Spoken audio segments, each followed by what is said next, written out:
polyanthus vary from the downright gaudy to the utterly mouth-watering. And when you find a good one, it's worth propagating.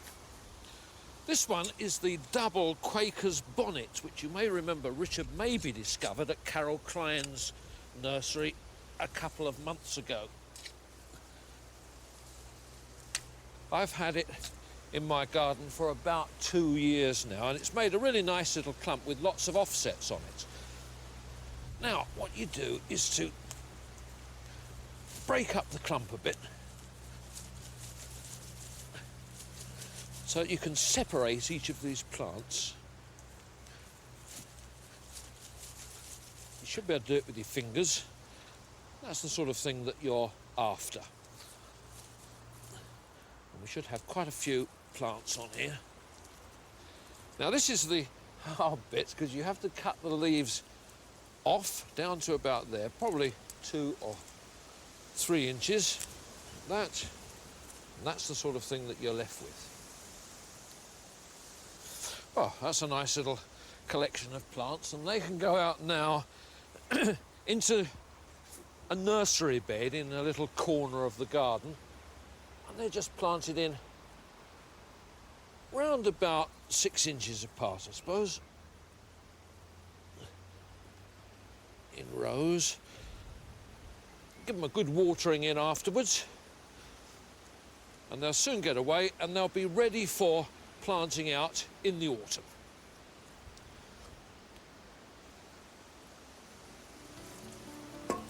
Well, later in the programme, Liz Rigbey visits a plantswoman in Hampshire who's opening her tiny garden for the first time. I'll be showing how you can fill your borders with perennials for about 4 11pence, and I'll also be planting out some exotic vegetables. Wray is also choosing exotic plants, but his are ornamentals for the temperate border in his own garden in Bristol. But first, one of my great springtime treats is asparagus. And because it's really fresh, I reckon mine's the tastiest of them all. If you don't already grow it, you really ought to give it a try. In the Vale of Evesham, asparagus used to be grown on a huge scale, but these days only a handful of growers have the time and the patience to grow Sparagrass in the traditional way. But once a year, they still auction the cream of their crop to raise funds for the Brefferton Village Band.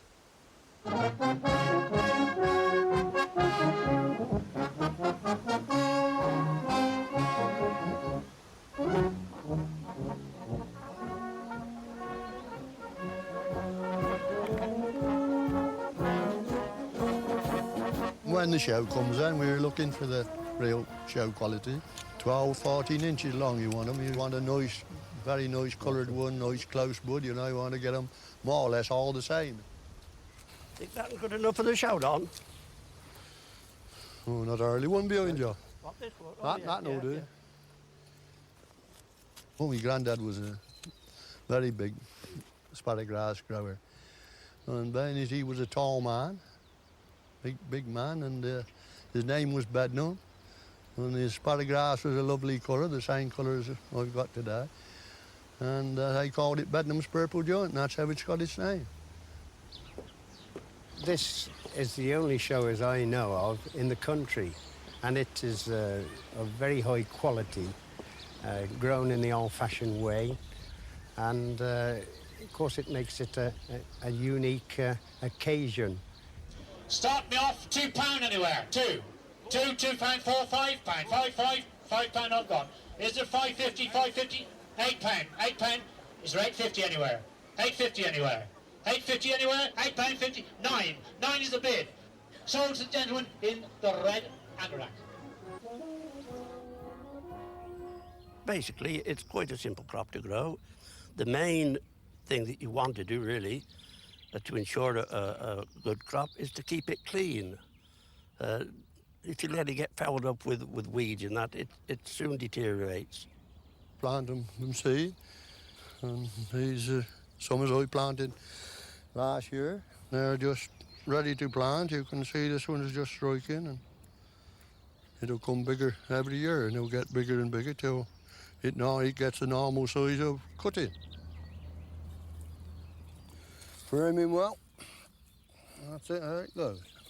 Measure it with your foot, and you just make a hole like that, full length of the trowel. You pinch the roots off so they don't turn up, so it'll strike all right.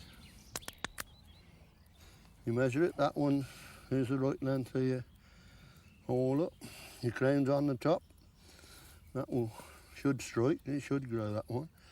Perfect. Or we used to plant it 3'6" wide and about 18 inches in the row. And that went on, stayed like that then for 2 years. Then after the second year, you trenched it out. When I say trenched it out, you sort of dug a pick up the middle and put a bit on either side till you created a bed. And that's what we call the bed system. This summer, Nick Wray is restoring an old border at the University Botanic Gardens at Bristol, where he's superintendent. And he's using exotic plants from a wide range of different climates all over the world, so that damp Himalayan woodland plants grow only yards away from desert-loving subjects from California. The way he does it is by making very different and very special habitats. It's just over a month since I planted up the woodland area, and I must say I'm really pleased with the way the plants have established. They've all settled in very well. Just look at the beautiful bronze marbled leaves on this Chinese podophyllum. Now the trellis is up, I've already noticed that within the individual areas it's much more sheltered. Strong winds and bright sunlight can be very damaging to young plants, so I've put on a couple of netted screens just to give them a bit more shelter. These have been on for a week or so now, so they can come off. This will be the temperate zone because it gets more sunshine than the woodland area, but not as much as the hot, dry end of the border. That's because it's partly shaded at the end of the day by a tree. So it's going to be warm and sheltered, but not blisteringly hot. Temperate regions are typical of where warm, moist air blows off the sea onto the land.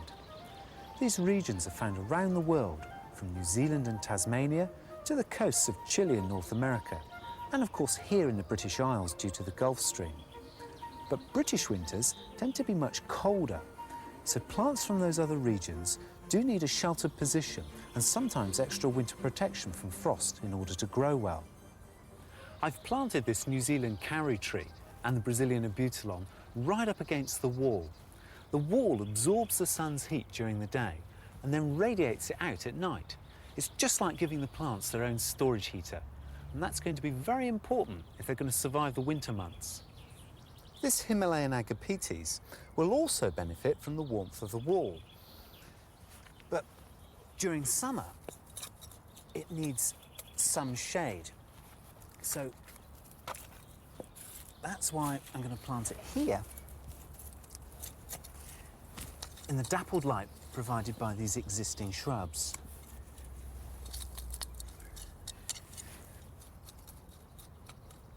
It's very important to think of these facts when you're planting. I never rush ahead with putting the plants in. It's best to place them still in their pots onto the bed where you think they should go, and then stand back and have a good look. Sometimes I even go off and make some tea, or even leave them overnight, and then come back and look at the border with fresh eyes. Try and visualise what the plants will look like in a few years' time. It's far easier to move them when they're still in their pots.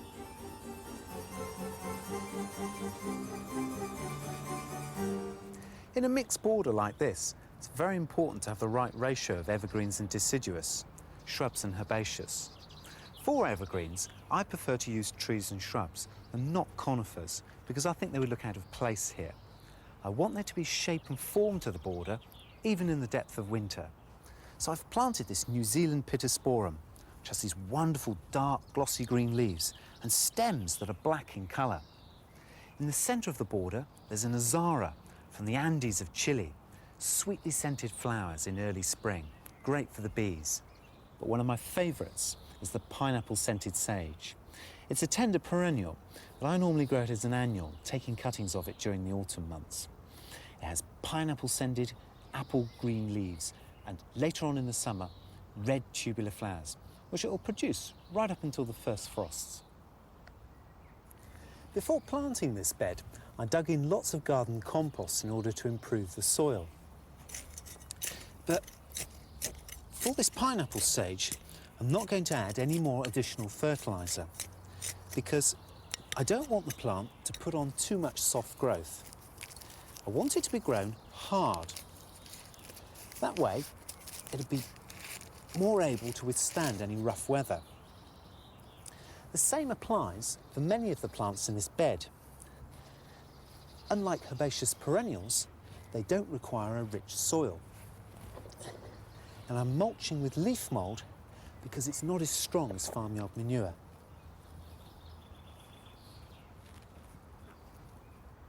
I want to plant a climber underneath this hoheria, and I've chosen this Chilean Echromycarpus because it's got a very long flowering period and is also self-clinging. It's important to remember when planting underneath trees that you can have problems with the tree roots.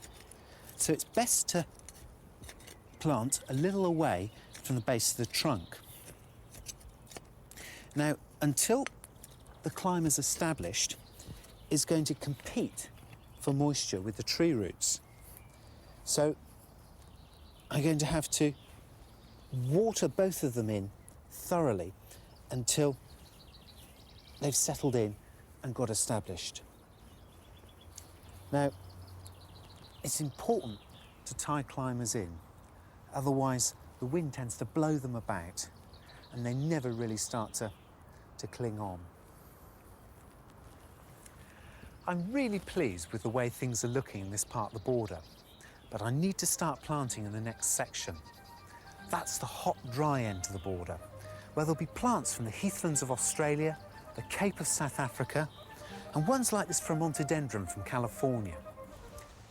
I did a bit of transplanting myself earlier this year when I moved this large Cornus controversa with a huge root ball.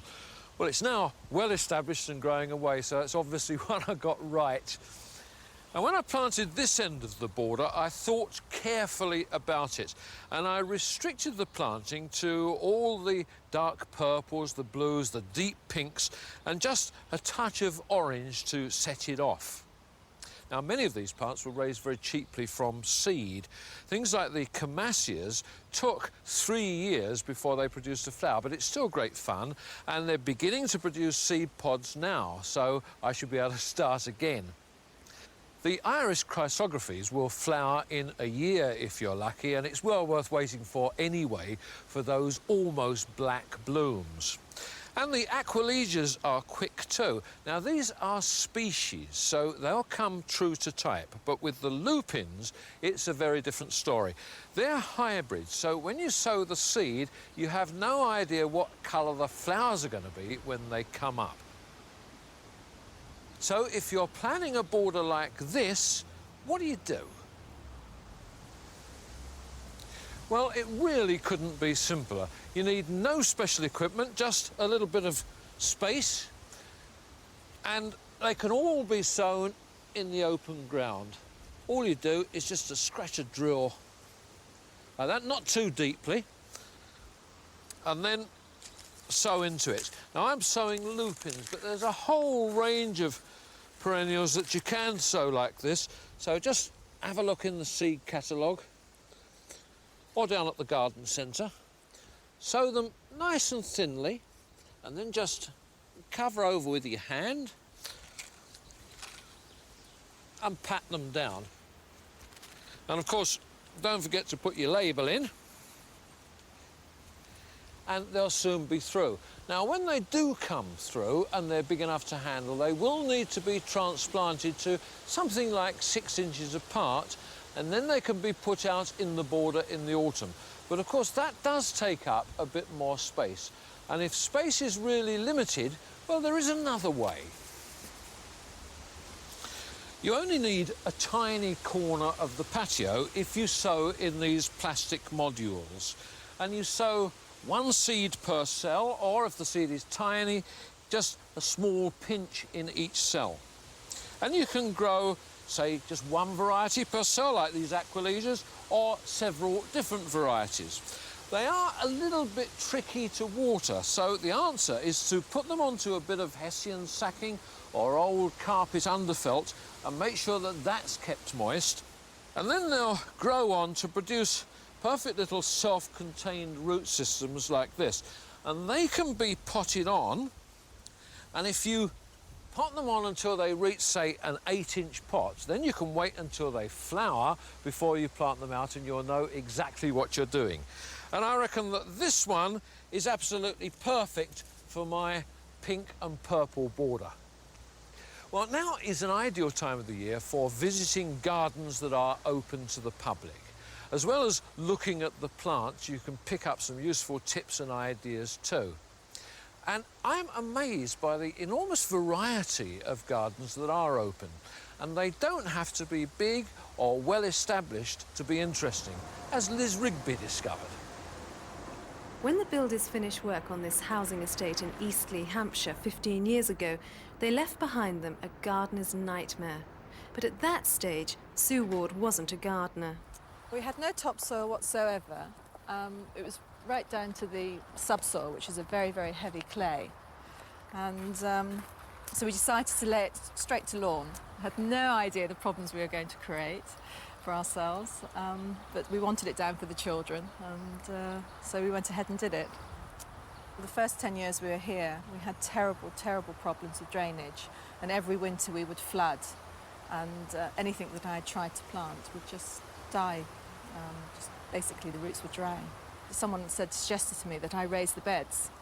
So I raised the beds up, and that helped a little bit, but the soil was still very wet. And then I was told about digging pea shingle into the soil. So we took bags and bags of pea shingle in, which raised the beds again for me and made a tremendous difference. So one of your problems was clay, another one must have been shade from these big old birches. Yes, very much so, lots of shade.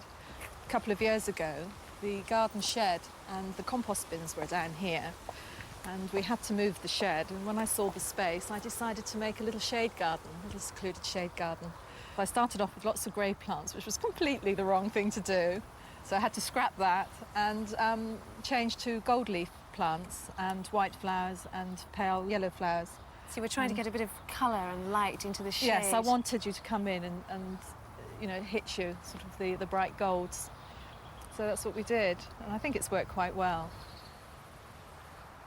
Did you ever draw this garden and plan it on the drawing board? No, I didn't use a drawing board at all. The nearest I got to a drawing board was using a hose pipe on the big beds, and I put it out on the lawn at the shape that I thought was going to be the right size, and then went up to the bedroom window and had a look out to see if I liked it, and then came down and sort of changed it a little bit, and then when I was happy with it, cut the lawn away. So you say you're not a designer, but you're clearly a plants woman. How did you learn about plants? Well, first of all, I started reading books, and then I started to want to buy the plants, and I couldn't buy them in the garden centres. A friend introduced me to the Hardy Plant Society, and there I met people that were obviously growing the plants that I was desperate to get hold of. Also, they were able to tell me about the specialist nurseries where you could buy these plants. Most gardeners are terribly generous people, and they were giving me small cuttings or seed, and so I was then able to start propagating and bringing these plants into my own garden. So what kind of planting rules have you evolved? I'm not sure if I've got a planting rule. I certainly like foliage. In fact, I'm a foliage freak. But I do like to put blues in at this time of year because it's such a change after all the yellows of spring.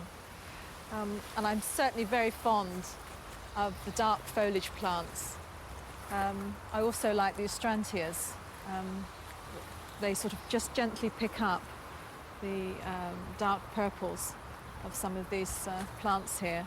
You haven't got any colours which really jump out and hit you? No, I'm not brave enough at the moment to do that. I think with a small garden, I like to see the eye to gently go over the plants and not be stopped dead anywhere.